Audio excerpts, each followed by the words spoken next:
वालेकुम दोस्तों, अपनी नेक्स्ट वीडियो के साथ आपको वेलकम करता हूं अपने इस चैनल में और अपनी इस वीडियो में। दोस्तों, मैंने कल कनाडा की विज़िट वीज़े के लिए वीडियो अपलोड की थी। उसके रिस्पांस में काफ़ी ज़्यादा कमेंट्स आए कि यूएसए के विज़िट के बारे में भी बताएं। तो मैंने आज फैसला किया कि आपको यूएसए के विज़िट के बारे में तरीक़ाकार भी बताऊँ। तो वीडियो की तरफ जाने से पहले आपसे रिक्वेस्ट है कि कंप्लीट देखिएगा वीडियो, स्किप ना कीजिएगा बीच में, फिर बाद में आप मुझे कमेंट करते हैं। आपके कमेंट्स में से ज़्यादातर आंसर आपको वीडियो में ही मिल जाएंगे इंशाल्लाह ताला। और वीडियो को प्लीज़ जो भी देखते हैं वो कंप्लीट देखा करें, ताकि अपने जहन में जो क्वेश्चन आते हैं वो मैं कोशिश यही करता हूँ कि 100% वो कवर करूँ। उसके बाद अगर आपके जहन में फिर भी क्वेश्चन हो तो फिर कमेंट करें और फिर मैं चेक करूँगा कि आपको वहीं पर आंसर देना है। और अगर मैं वहाँ पे आपको आंसर नहीं देता तो समझ जाया करें कि मैं जो है उस पर वीडियो बनाने वाला हूँ। अगर आंसर दे देता हूँ उसका मतलब है कि आपको वहीं पे आंसर मिल गया है। अगर उसमें मज़ीद आपको इन्फॉर्मेशन की ज़रूरत हो तो वहीं पे कमेंट करें और वहीं पे मैं कोशिश करूँगा कि आंसर दूँ। और आंसर देने में थोड़ा सा टाइम भी लग सकता है, क्योंकि बाज़ बार मैं बिज़ी होता हूँ। जब देखता हूँ आपकी कमेंट उस वक्त मैं आंसर करता हूँ।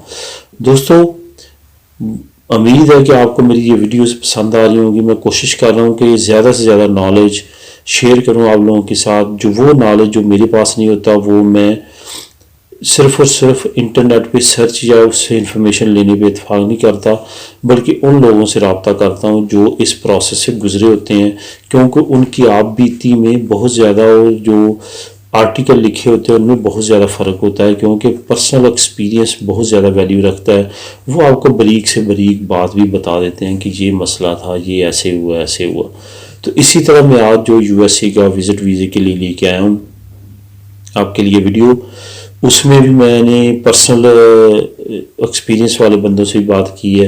एक मेरे ख़ास दोस्त हैं, वो जाते आते रहते हैं, उनसे मैंने काफ़ी डिटेल से बात की है। तो फिर मैंने सोचा कि आप लोगों के साथ ये नॉलेज शेयर करूँ। कनाडा का तो ऑलरेडी मैंने बता दिया है, वो तरीक़ाकार वो इस यूएसए में इतना ज़्यादा फ़र्क नहीं है। एक दो चीज़ों में फ़र्क है, वो मैं आपको बता देता हूँ। वीडियो के शुरू में ही थोड़ा सा आपको मैं इसका इंट्रोडक्शन भी करवा देता हूँ कि एक चीज़ का आपने जहन में रखना कि जिस तरह हमारे दिमागों में होता है कि यूएसए का वीज़ा लेना बहुत मुश्किल है, पाकिस्तान से या ऐसे, वो इसमें कोई शक नहीं है। लेकिन यहाँ पे यूरोप में इतना ज़्यादा मुश्किल नहीं है, लेकिन उसको थ्रू प्रॉपर चैनल एक ख़ास वे के साथ करना पड़ता है तो वीज़ा आपको मिल जाता है। कोई इतना मुश्किल नहीं है यहाँ से विज़िट वीज़ा लेना यूएसए का, कनाडा का। यही दो मुल्क जो हैं ज़्यादा टफ़ समझे जाते हैं, ज़्यादा से ज़्यादा यूएसए का, तो इतना मुश्किल नहीं है। जिस दोस्त को मैं जानता हूँ जो जाते आते रहते हैं, उन्होंने पहले 5 साल का लगवाया, फिर 10 साल का लगवाया, तो अभी वो जा रहे हैं, कोई मसला नहीं है, बड़ा इजीली, कोई इसमें इशू नहीं है। कंफर्मेशन जो है आपको जब पहली मरतबा आपने विज़िट वीज़ा लेने अप्लाई करना है यूएसए का, तो अगर तो आप कैटलोनिया में रहते हैं तो पासेज बोनानोवा जो वहाँ पे इनका कॉन्सुलेट है, उसके ज़रिए भी आप फाइल मेथड भेज सकते हैं या आप पर्सनली मेथड जा सकते हैं। ये कोई मसला नहीं है कि आपने दोनों तरीक़ों से किया कौन सा बेहतर है, दोनों ही सेम है। जब आप पासेज बोनानोवा के ज़रिए उनके कॉन्सुलेट के ज़रिए भेजेंगे फ़ाइल या बाई डाक भेजेंगे, तो बाद में आपको अगर इंटरव्यू की उनको ज़रूरत पड़ी तो आपको कॉल कर लेंगे, अगर नहीं पड़ेगी तो आपका वीज़ा लग के आपके पास आ जाएगा। अब चीज़ें कौन कौन सी चाहिए यहाँ पे दोस्तों, थोड़ा सा आपको मैं डिफरेंस जो बता रहा था कनाडा का और यहाँ का। अगर यहाँ पे आपको कोई किसी तरह का वहाँ पे लेटर आ जाए जिसको कहते हैं इन्विटेशन लेटर यूएसए से, तो फिर तो आपके बहुत ज़्यादा तकरीबन 100% चांसेस हो जाते हैं। वैसे भी उतने ही चांसेस है, 90-95%। वो जो 5% या 10% चांस होते हैं वो ये आ सकते हैं कि वो ये समझेंगे ये वापस नहीं आएगा। वरना आप अगर ये सारी चीज़ें कंप्लीट कर लेते हैं जो भी मैं आपको बताऊंगा, तो कोई इशू नहीं है यूएसए का वीज़ा भी लेने का। तो अगर आपके पास ये सारी चीज़ें हों दोस्तों, एक चीज़ का ख्याल रखें, जब हम यूरोप में आते हैं हमेशा के लिए स्टेपनी तैयार रखें। काम में भी आपको पता है ये कोरोना के सीज़न में, ये जो कोरोना का साल 6 महीने गुजरे हैं, बहुत सारे बंदों को उसने जो है ये सोचने पे मजबूर कर दिया है। मैं ज़ाती तौर पे कुछ दोस्तों को जानता हूँ जिनके 2-2 हज़ार यूरो सैलरी थी, शेफ़ थे, वो कुक थे अच्छे रेस्टोरेंट्स में, होटल्स में, लेकिन अब वो 1 यूरो को भी तरस रहे हैं। अजूदा लगने दी, पारो साथ लेते रहे सर्दियों में। अब उनके हालात काफ़ी ज़्यादा टफ हैं। क्या वजह थी? उन दोस्तों ने, उन लोगों ने ड्राइवर लाइसेंस तक नहीं किया। मैं उनसे जब भी मिलते हैं लड़ता हूँ कि तुम लोग ये हमेशा क्यों समझते हो कि हमेशा हालात एक जैसे रहेंगे। हमेशा दोस्तों अपनी स्टेपनी तैयार रखो। अगर आप बहुत वेल सेटल हो, वो कहते हैं ना कि जब बहुत अच्छा वक्त है तो बुरे वक्त का जो है वो आपको इंतज़ार करना चाहिए, क्योंकि किसी वक्त भी आ सकता है। अगर बुरा वक्त है तो अच्छे वक्त का इंतज़ार करें। अगर आप बहुत वेल सेटल है, आपकी सैलरी बहुत अच्छी है, बहुत मुतमईन ज़िंदगी है, दोस्तों सेकंड ऑप्शन पे काम जारी रखो। ड्राइवर लाइसेंस करो कि और लाइसेंस है करो। जहन में रखो कि किसी वक्त भी अल्लाह ताला की तरफ से मुझ पे आजमाइश आ सकती है, इम्तिहान आ सकता है, उसके लिए रेडी रहें। यही मैं अब यहाँ पे कहूँगा। अगर आपके पास सारी चीज़ें हैं, सब काम है, आप इनकी रिक्वायरमेंट में पूरा उतने लगवा लें, ना जाएं, वीज़ा लगवा के पासपोर्ट पे रख लें। कभी दिल किया है चले जाएं हफ्ते के लिए, फिर आ जाए। ये बहुत अच्छा इम्प्रेशन पड़ जाता है, आपकी पासपोर्ट की वैल्यू बढ़ जाती है आपकी, कि आपने विज़िट किया है। कल को आप अगर जाते हैं कोई इशू नहीं होगा। वो ईटी ये जो क्लियरेंस है वो आपने जब क्लियर कर लिया उस पर आपका हो जाएगा। इलेक्ट्रॉनिक ट्रैवल अथोराइजेशन जो है ETA, वो अगर आप करवा लेते हैं 5 साल की होती है, फिर करवा लेते हैं, वो बड़ी वैल्यू रखती है वो भी। तो इस वजह से आप स्टेपनी हमेशा तैयार रखें। आपके कागजात पूरे हैं तो आपको ये लाजमी करना चाहिए, ये अप्लाई कर लें। नहीं भी जाना, नहीं भी वहाँ रिलेटिव या नहीं आपका दिल करता, लेकिन अगर आप रिक्वायरमेंट पूरे उतरते हैं, लाजमी तौर पे उसका वीज़ा लगवाएं और अपनी वैल्यू बढ़ाएं। अब यहाँ पे जो मैं फ़ौरन आता हूँ डॉक्यूमेंटेशन की तरफ, कौन कौन से चाहिए। दोस्तों पासपोर्ट, आपकी तस्वीरें तो लाजमी हर वीज़े के लिए चाहिए, ये तो कन्फर्म है। तीसरी चीज़ आपकी होटल बुकिंग चाहिए आपके पास। बेशक ये बात याद रखें, बेशक इनविटेशन लेटर वहाँ से, होटल बुकिंग आपने लाजमी करवानी है।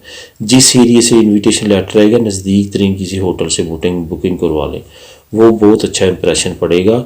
उससे ये होगा कि उनको पता होगा कि ये सिर्फ रिलेटिव है।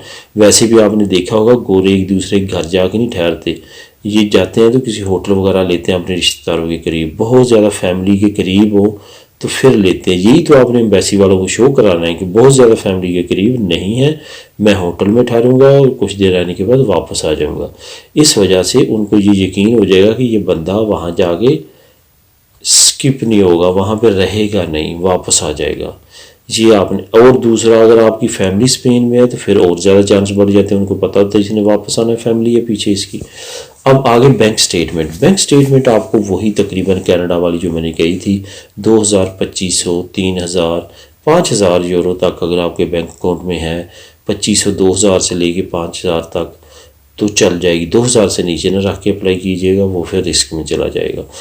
उसके बाद आपका हॉलीडे लेटर, जहाँ पे आप काम कर रहे हैं, काम करते हुए आपने बीच में से छुट्टियां लेके ये वीज़ा अप्लाई करना है, तो चांसेस इंशाल्लाह ताला 100% हो जाएंगे। उसके बाद जो नेक्स्ट जो मैं कह रहा हूँ वो होटल बुकिंग होगी, या फॉर्म ये देंगे आपको, फॉर्म फिल करना है।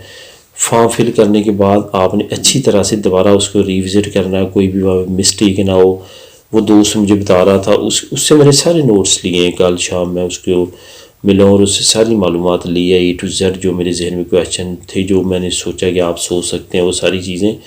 तो फॉर्म लिया है, फॉर्म पे आपने, उससे कुछ मिस्टेक्स हो गई थी जिसकी वजह से उन्होंने एक मरतबा उसको बुला के दोबारा करेक्शन की थी। उसकी ये वजह थी कि कौंसलेट गया था, कौंसलेट वालों ने फॉर्म उसको चेक करके उसका करेक्शन करवा ली, वरना शायद वो बाद में उसको मेडिट जाना पड़ता या वो रिफ्यूज़ कर देते। तो इसके बाद जो सारी चीज़ें हैं वो आपने कर लेनी है, सारी कंप्लीट करके फ़ाइल, सारी चीज़ों को नथी करके, स्टेपल करके उनकी फ़ोटो कापीज़ करवानी है।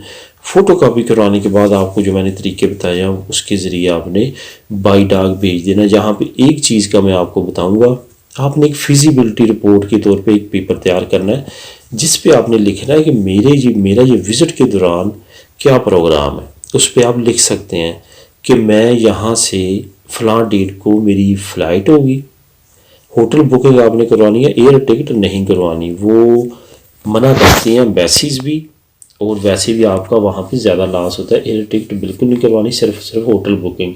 एयर टिकट वीज़ा लगने के बाद जब आपने जाना है वो करवा लेनी है। एम्बेसी की रिक्वायरमेंट नहीं है कि वो आप शो करवाएं उनको। उस फिजिबिलिटी रिपोर्ट में आपने लिखना है कि मैंने फ़लाँ डेट को मेरा जाने का प्रोग्राम है, ठीक है। वो डेट मैच होनी चाहिए आपकी छुट्टियों पे जो आपने काम से ली हैं। फ़लाँ डेट को मैं जाऊँगा, इस जगह पे विज़िट करूँगा। मैं फॉर एग्ज़ाम्पल न्यूयॉर्क जाऊँगा, उसका वो लाइब्रेरी जो स्टैचू है वो उसका विज़िट करूँगा। न्यूयॉर्क ब्रिज जाऊँगा, ऐसे करूँगा। ये सारी चीज़ें, म्यूज़ियम जाऊँगा, नेशनल म्यूज़ियम न्यूयॉर्क।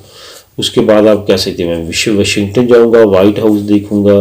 कह सकते हैं कि मैं सैन फ्रांसिस्को जाऊँगा, उसका फेमस ब्रिज है वर्ल्ड का, उसको विज़िट करूँगा। अगर आपने वहाँ से मंगवाया इनविटेशन लेटर तो कहेंगे मैं फैमिली की कोई मीटिंग में सेलिब्रेशन है उस पर जा रहा हूँ, वो अटेंड करूँगा। इस तरह से आप कुछ भी वहाँ पे लिख के फिर वहाँ पे एंड पे लिखेंगे मैं फ़लाँ डेट को मैं वापस आना चाहूँगा क्योंकि मैंने फिर काम स्टार्ट करना है। इस तरह से करके आप छोटा सा एक नोट लिख के वो भी साथ अटैच कर देंगे ताकि उनको समझ आ जाए आपका प्लान क्या है। तो इंशाल्लाह ताला ये सारी चीज़ें कर लेंगे, वीज़े में कोई मसला नहीं है। और मेरा ख्याल है अगर आपकी ये पास सारी चीज़ें हो, वीज़ा लिबरल आपका अच्छा हो, काम लगातार कर रहे हैं, नॉमिनल अच्छी है आपकी, नॉमिनल आपकी 1200 1250 से ऊपर हो, कम ना हो, तो इंशाल्लाह ताला वीज़ा लग जाता है। दुआ में याद रखिएगा। मिलेंगे नेक्स्ट वीडियो में, तब तक के लिए अल्लाह हाफिज़।